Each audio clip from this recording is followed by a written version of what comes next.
और ये सुपारी किलिंग, टारगेट किलिंग को भारतीय जनता पार्टी की सरकार आते बुलडोजर चलाकर हम खत्म करेंगे। छत्तीसगढ़ प्रदेश की जनता असुरक्षित महसूस कर रही है, ये भयाक्रांत है, ये डर रहे हैं और अपने पाप की गठरी को सर में लेकर घूम रहे हैं। 42 लोगों को एफआईआर की थी, लिखा था, पर हम 10 से 12 लोगों को गिरफ्तार कर पाए। यही कांग्रेस का तुष्टीकरण है। दोनों कागज जरूर ले जाएं मेरे कांग्रेसी भाई कि अगर भाजपा के कार्यकर्ता प्रचार के लिए यहाँ आएंगे तो उन्हें काट डाला जाएगा, मार डाला जाएगा। जैसे जैसे चुनाव की तारीख नजदीक आते जा रही है, वैसे वैसे आरोप और प्रत्यारोप का दौर भी शुरू हो चुका है। कांग्रेस भारतीय जनता पार्टी पर यह गंभीर आरोप लगा रही है कि चुनाव के समय धार्मिक हिंसा भड़काकर लोगों की इमोशनल को भड़काकर और तनाव का माहौल पैदा करना चाहती है और इसका फायदा लेना चाहती है, राजनीतिक जो है फायदा पहुंचाना चाहती है। और कल जो अमित शाह ने राजनांदगांव में जो एक सभा हुई थी, परिवर्तन संकल्प सभा हुई थी, उस पर अमित शाह जो आए थे और अमित शाह ने जो बीरनपुर का मामला उठाया और उन्होंने कहा कि मॉब लिंचिंग करके वहां पर हत्या की गई, उस मामले में भी छत्तीसगढ़ की राजनीति गरमाई हुई है और कांग्रेसी अब इस मामले में फिर से भारतीय जनता पार्टी पर आरोप लगा रहे हैं कि ये एक तरह से हिंसा भड़काने की कोशिश की गई और माहौल, चुनाव का माहौल बिगाड़ने की कोशिश की होगी। और कांग्रेसी इस मामले को लेकर अब चुनाव आयोग में अमित शाह की शिकायत करने की बात कर रहे हैं। हमारे साथ भारतीय जनता पार्टी के प्रवक्ता केदार गुप्ता यहां पर मौजूद हैं। कांग्रेस बोल रही है कि चुनाव में आप हिंसा भड़काना चाह रहे हैं, धार्मिक उन्माद फैलाना चाह रहे हैं, उससे फायदा लेने की कोशिश कर रहे हैं, क्या कहना है आप? देखिए, कल माननीय अमित शाह जी ने कहा है कि ईश्वर साहू के बेटे भुवनेश्वर साहू की जो हत्या है वो मॉब लिंचिंग का परिणाम है। ईश्वर साहू ने 40 से ज्यादा लोगों के खिलाफ नामजद रिपोर्ट थाने में कराई थी और सिर्फ 10 से 12 लोगों को प्रशासन ने गिरफ्तार किया है। और ये मॉब लिंचिंग ही है, इसकी परिभाषा यही है कि जब एक व्यक्ति को कई लोग घेर कर मारते हैं, हत्या कर देते हैं, तो इसमें हेट स्पीच कैसी है? मेरा मानना है कि सरयू टेकाम ने जो मोहला मानपुर में इंद्र शाह मंडावी कांग्रेस के विधायक के सामने कहा था कि अगर भाजपा के कार्यकर्ता प्रचार के लिए यहाँ आएंगे तो उन्हें काट डाला जाएगा, मार डाला जाएगा, क्या कांग्रेस को ये हेट स्पीच नहीं लगती? क्या माननीय मुख्यमंत्री जी, आपके आईएएस अधिकारी, आईपीएस अधिकारी इन शब्दों को नहीं जानते कि ये हेट स्पीच में आता है? मैं स्वागत करता हूं आप चुनाव आयोग जाएं और बताएं कि उसके पिता ने तो 42 लोगों को एफआईआर की थी, लिखा था, पर हम 10 से 12 लोगों को गिरफ्तार कर पाए। यही कांग्रेस का तुष्टीकरण है। दोनों कागज जरूर ले जाएं मेरे कांग्रेसी भाई। ये बोल रहे हैं कल से कि हम चुनाव आयोग जाएंगे, चुनाव आयोग जाएंगे, जा नहीं रहे हैं, इसके पीछे, इसके लेकर क्या कहना है? निश्चित रूप से मैंने बताया, जहां सरयू टेकाम कहता है काट डालेंगे, मार डालेंगे, तो आईएएस और आईपीएस अधिकारी को वो दिखाई नहीं पड़ता है कि ये हेट स्पीच है। तो फिर केंद्रीय गृह मंत्री ने मॉब लिंचिंग की बात कही है, तो वो कहां से हेट स्पीच आएगी? ये भयाक्रांत है, ये डर रहे हैं और अपने पाप की गठरी को सर में लेकर घूम रहे हैं, जिसके परिणाम सामने आएंगे। भुवनेश्वर की हत्या का बदला पूरा साहू समाज और छत्तीसगढ़ लेकर रहेगा।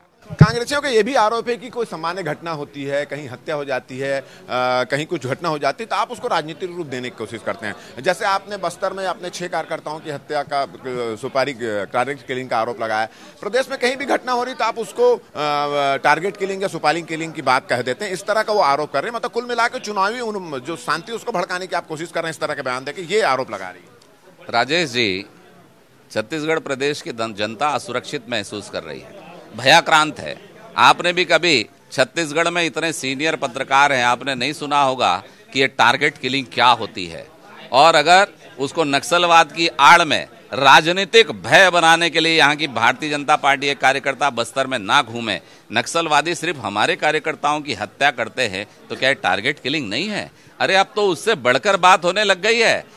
रायपुर छत्तीसगढ़ में और भिलाई में तो सुपारी किलिंग होने लग गई है। 31 मई को ओम प्रकाश साहू भिलाई में रहते हैं, उनको 20 लाख रुपए महादेव सट्टा वालों को देना था, ऐसा पुलिस बताती है।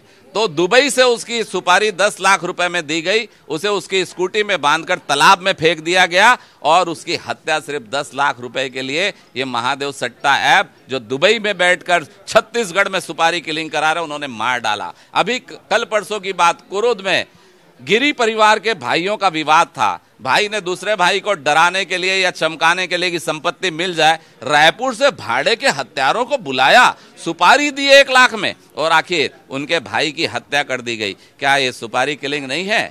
बहुत ही भयाक्रांत है छत्तीसगढ़ के लोग और ये सुपारी किलिंग, टारगेट किलिंग को भारतीय जनता पार्टी की सरकार आते बुलडोजर चलाकर हम खत्म करेंगे। ये तो कह रहे हैं कि झीरम की घटना भी सुपारी किलिंग है। अगर ऐसी बात है तो आपके कार्यकाल में वाली घटना है उसको सुपारी किलिंग कह रहे हैं। माननीय मुख्यमंत्री जी ने 5 वर्ष पहले जब वो विपक्ष में थे तो कहा था कि झीरम के सबूत मेरे जेब में हैं। क्या वो जेब फट गई कि कागज फट गए? उसके बाद कवासी लखमा जी एक हॉस्पिटल में एडमिट थे, जहां महन जी ने जाकर उनसे पूछा था कि तू पहले कैसे बाहर निकल आया। ये सारे लोग अगर सत्यता जानते हैं तो सामने क्यों नहीं रखते? हमें दुख है, भारतीय जनता पार्टी आज भी संवेदना व्यक्त करती है अपने कांग्रेस के साथियों की हत्या का। हमें स्मरण है, हम भूल नहीं सकते। हम श्रद्धांजलि अर्पित करते हैं और मांग करते हैं कि 5 वर्षों में सरकार ने झीरम का क्या किया, क्या ये भी सांठगांठ है? तो ये थे केदार गुप्ता जी, भारतीय जनता पार्टी के प्रवक्ता, और उनसे हमने बेबाक चर्चा की अपने यूट्यूब चैनल के जरिए। और इन्होंने सीधा सीधा ये गंभीर आरोप लगाया है कि कांग्रेस जो है अपना वर्चस्व बनाए रखने के लिए, अपनी सत्ता बरकरार रखने के लिए छत्तीसगढ़ में टारगेट किलिंग कर रही है, सुपारी किलिंग कर रही है। साथ ही साथ उन्होंने कांग्रेस के द्वारा जो कल से बोला जा रहा है कि हम गृह मंत्री अमित शाह का चुनाव आयोग से शिकायत करेंगे, तो उन्होंने ये कहा कि उनको चुनाव आयोग में शिकायत करने जाना चाहिए। मगर साथ ही साथ जो बीरनपुर में जो घटना हुई थी, जिसमें भुवनेश्वर साहू की हत्या कर दी गई थी, उसके पिता का जो वो लेटर है, जिसमें उन्होंने कहा है कि अब तक इस पूरे मामले के आरोपी जो हैं खुले में घूम रहे हैं, सरकार के संरक्षण उनको मिला हुआ है, वो लेटर लेकर भी वहां जाएं। तो कुल मिलाकर बीरनपुर का जो मामला है वो इस चुनाव में और गर्माता दिखाई दे रहा है। सत्ता पक्ष और विपक्ष के बीच आरोप प्रत्यारोप के दौर भी चल रहे हैं। हमारी ये बेबाक चर्चा अगर आपको अच्छी लगी हो तो आप इसको ज्यादा से ज्यादा शेयर करें, अपने सुझाव दें, और आप देखते रहें IBC 24 और IBC 24 का यूट्यूब चैनल खबर बेबाक खबर मैदानी। नमस्कार, मुझे और मेरे कैमरामैन संजय सिन्हा को दे इजाजत। नमस्कार।